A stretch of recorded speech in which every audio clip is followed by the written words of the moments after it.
But I do kind of call into question whether or not we should consider the alternative, is that science is actively trying to keep spirituality out of the equation because it's not good for business. It's not good for science as we know it's business. Well, those are interesting points. I've read Steve Taylor's book. I thought it was actually quite good. As I was mentioning a few minutes ago, talking about the psychedelics and looking at the brain, and the brain goes dark, that's why I'm saying science does need to expand beyond the materialist thinking of brain creates consciousness is clearly false. And so that's for me an example of how science can be more open-minded and grow into a bigger picture to try and get to the truth. I mean, ultimately, we all would like to know the capital T truth, the true nuts and bolts of how the universe works.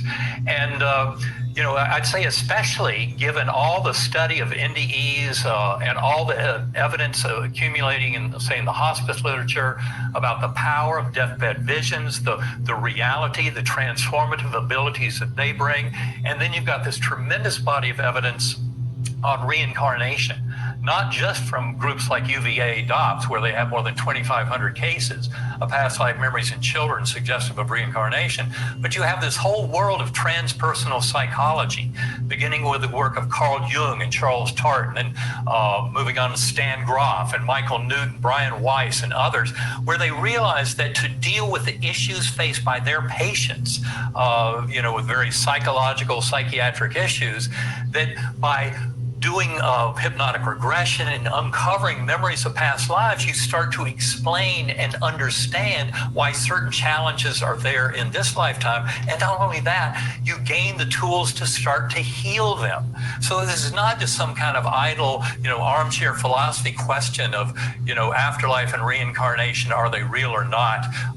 Just to tell us what happens when we die. It's a much bigger question of how do we live the lives we have here and now, day to day? How do we make choices? How do we see ourselves in relationship to others and to the universe? And I would argue that this kind of expanded vision of a study of consciousness allows us to greatly expand our own kind of self-vision of our relationship with the universe and really how to act, how to be, how to think of ourselves, so that when we come to the end of life of a physical body, we don't get that extreme shock, of having your body die and all of a sudden realize you're more conscious than you've ever been before. And damn, did I waste that life following a falsehood that was promoted by the materialist scientific community just because their theoretical models were inadequate and they couldn't figure out what the empirical data was telling them. Doesn't mean we have to just kind of give up and pretend total ignorance and follow this materialist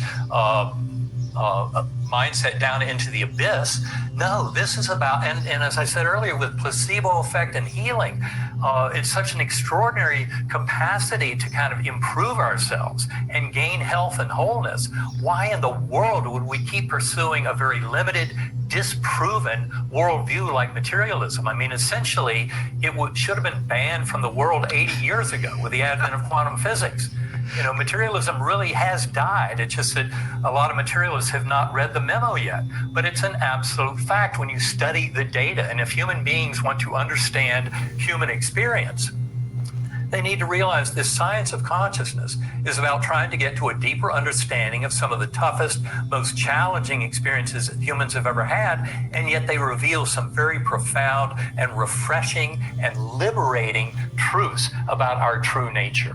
And that's where I think this is a very important thing to do, to share this discussion, get it out there. I'm glad you do exactly what you do, because I think you are playing a central role in helping to catalyze tremendous awakening of this planet, which I would say is absolutely necessary if we're going to survive.